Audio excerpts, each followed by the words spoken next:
And we are back.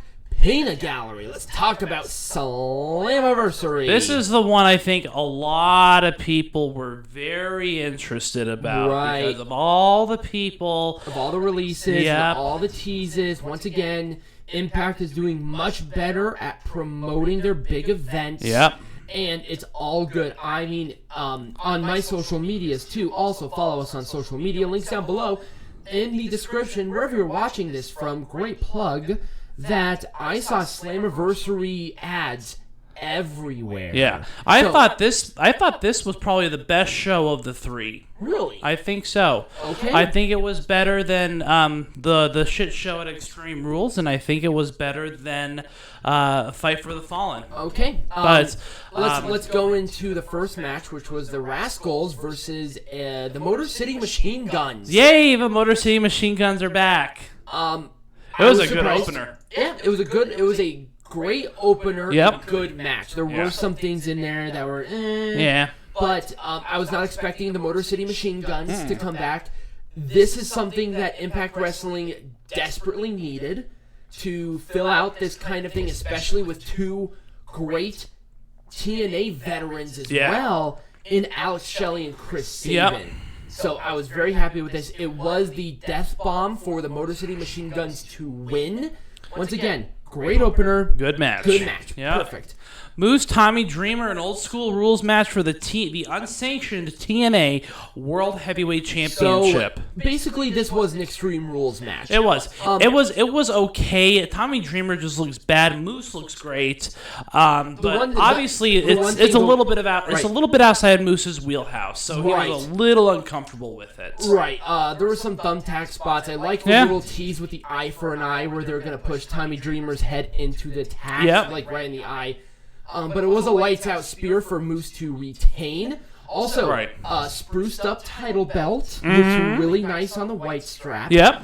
And this match really was hindered for the most part by the lack of crowd noise. It was. This was something that was consistent throughout the night. That's the biggest negative I have. Right. But this match was the most prominent of that issue. Was the lack of crowd noise. Right. Just put some people that you're not using into the crowd to simulate some crowd noises. Right. We're used to it now. Right. It's okay to do that. So I don't know what Impact is doing, but this match was meh. It was alright. At least it was the second match in the card. It was fine. I think they structured it nicely. Yeah. All right, Gauntlet for the Gold. Actually, I really liked this match. I did too. A lot of people didn't, though. I thought that it really showcased the women's division in a great light.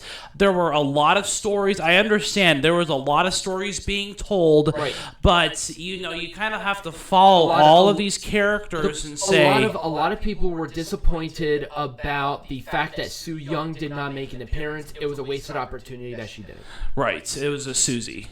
Right. Now Susie was getting more and more pissed off because she was any time a new person came in, Susie would go up and wave to them and they would hit her with a move. Right. So and slowly she started to not do it more and more. And right. It's she was eliminated partway through, but they wasted an opportunity of Su Yung coming in. She didn't have to win necessarily. Yeah. But that would have been a huge pop. I did like how Johnny Bravo showed up in cross-dressing. Right. So he showed up as Taya Valkyrie at number 3 and then showed up as Rosemary after Rosemary came in. Sometimes you need a little bit of comedy in there. I thought it was it advanced the storyline really well with Rosemary and Taya Valkyrie.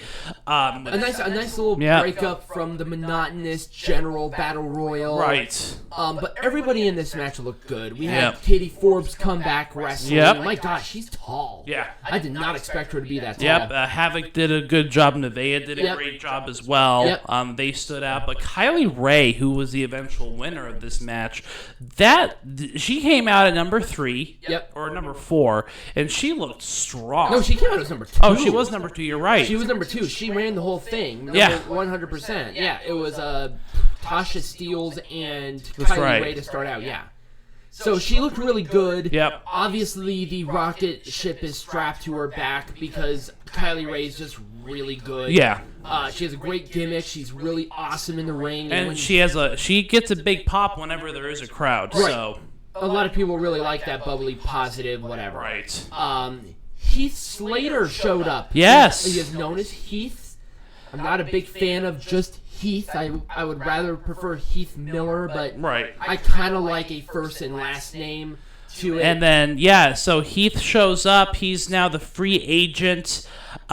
We should talk about both segments while we're talking about Heath. So Rohit Raju, so he comes out to the ring. Heath Slater hits a zigzag essentially, to him, and then he goes backstage, and of course he was reunited with Rhino. They're the inaugural SmackDown Tag Team Champions of the modern era, and obviously, Scott D'Amore, who just became a genius that night because of all the stuff he brings into this crowd here, and it's looking really good. He kicked Heath out because Heath wasn't allowed to be there. Right, because he was an unsanctioned person with COVID. He said, just for the safety, we have to kick you out. Right. Anyways, let's move on. Willie, Mack, Chris Bay. This was an okay match. I was very disappointed. It was not the match that I wanted it to be. I thought this was going to be a teardown match. I thought this match was going to be awesome, but it never really got out of second gear. No, it never did. So there we go. But it was a float over cutter for Chris Bay to win. Mm-hmm. Chris Bay is the now X Division champion, which is fine because I think Willie Mack deserves to be in the main event. Yep. Personally speaking, and Chris Bay is way too young to be there, so it's fine. All right, let's move on to the tag team title match. The North versus Callihan and Shamrock. Actually, Ken Shamrock, he did better in this match than I've seen him do in a while. He did better in this match. He's not in a one-on-one match. Right, he's not. He has Ethan Page, Josh Alexander, and Sami Callihan to do the majority of the work. Right. Ken Shamrock, I like Ken Shamrock's tag team moves with Sami Callihan. I think they did a really good job. They did some fun little tandem stuff, but Shamrock by himself, he is just, oh my god. It's hard for me to watch. It is. He is stiff. Well, because it's because you know him from your prime. You know him from the prime. Even as he walks, his shoulders are like up here to his fucking ears, and he's like... That's true. It looks like he's hurting every time he moves. And then he does his dive to the outside where he totally misses. He hits the edge of the ring and falls face first. It's like, that was so completely unnecessary. Right. But the North and Sami Callihan really carried this match. It still was not... I mean, it was kind of what I expected. With Ken Shamrock in there, I think if Sami Callihan was somebody else, I think it would have been a little bit better. Mm-hmm. Anyways, Motor City Machine Guns came out after... The North did win. It was a double Styles clash, and it was kind of a... I mean, I even said it was kind of a pee-break match just because really... It never really cut out of second gear until like the final 2 or 3 minutes of the match. At least it got out of second gear, though. We'll talk about the next match that really kind of fell flat. So next week, the Motor City Machine Guns get a title shot next week. So that's good. Yeah. All right, let's move on here. Jordynne Grace, Deonna Purrazzo. I was disappointed in this match. This one made me really sad. I thought this match was going to be the show stealer. I'm like, this match right here was going to be it. But not really. No. I don't know why. It just wasn't good. I mean, there were a couple even the tag team championship match was better. I thought this match was still better. I thought this match was the second best match of the night. Really? Mm-hmm. Oh man, this thing didn't make my top 3. Really? No, yeah. Oh, that's disappointing. But it was a great double armbar by Deonna Purrazzo to win. Mm-hmm. So she is the new Knockouts champion. Mm-hmm. It was a good match, but I expected so much more because Jordynne Grace is an awesome wrestler. Deonna Purrazzo is a technical magician. Yep. But she's no Daniel Bryan or AJ Styles. Ooh. It might be because of experience, which happens. Right.